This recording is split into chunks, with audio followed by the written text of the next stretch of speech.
जर आपल्या कुठल्याही एखाद्या चांगल्या पावनभूमीमध्ये जायचं असेल ना भाऊ, तर आपल्या आमंत्रणाची गरज पडत नाही बघा. तुम्हीच बघा ना, आता माझ्या मित्राला पण सुट्टी भेटली, मला पण सुट्टी भेटली, मग त्या सुट्टीचा काहीतरी चांगला फायदा करा म्हणून लगेच आम्ही आलो कुठं, श्री क्षेत्र आळंदीमध्ये. तीच आळंदी, तिथं संत ज्ञानेश्वर महाराज संजीवनी समाधी आहे, तिथं तर आम्ही आलो आतमध्ये.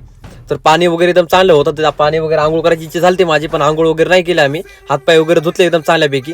की लगेच तिथून एक मामा आले, मामाने आम्हाला गंध वगैरे लावला एकदम चांगल्यापैकी, टिळा वगैरे भारी वाटते बरं गंध वगैरे लावलं तर. की लगेच आम्ही निघालो पुढं, रांगेला लागलो. जास्त काही गर्दा वगैरे नव्हता. रांगेला लागल्यानंतर काला तिथं मोबाईलला चालवणं अलाउड नाहीये, की लगेच मोबाईल वगैरे बंद केला. की लगेच बाहेर आलं. बाहेर म्हणलं भाऊ तुझं बाहेर थांबला असता, तू मला व्हिडिओ काढला असता दर्शन वगैरे करताना. ते मला ते पण बरोबर आहे, मला बरं जाऊ दे, असू दे, मला काही हरकत नाही. की लगेच आलो बाहेर फिरायला एकदम भारी वाटत होतं बरं का तिथे निवांत.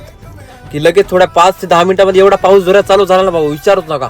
सगळं पूर्ण ओलं करून टाका. आम्ही पण पाक भिजून गेलो पूर्ण, माहिती आहे का. की लगेच निघालो घराकडे. भाऊ मला थोडी भूक लागली, तर भाऊला वडापाव वगैरे खाऊ घातले मस्तपैकी.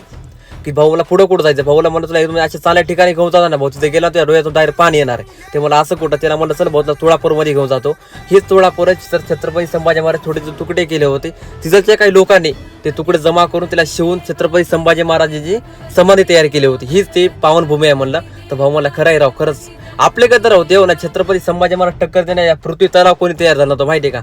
आज छत्रपती संभाजी महाराज होते आपले, कुठं पण बघा बरं आपलेच गद्र होतं बरं का शेवटी, काही म्हणा.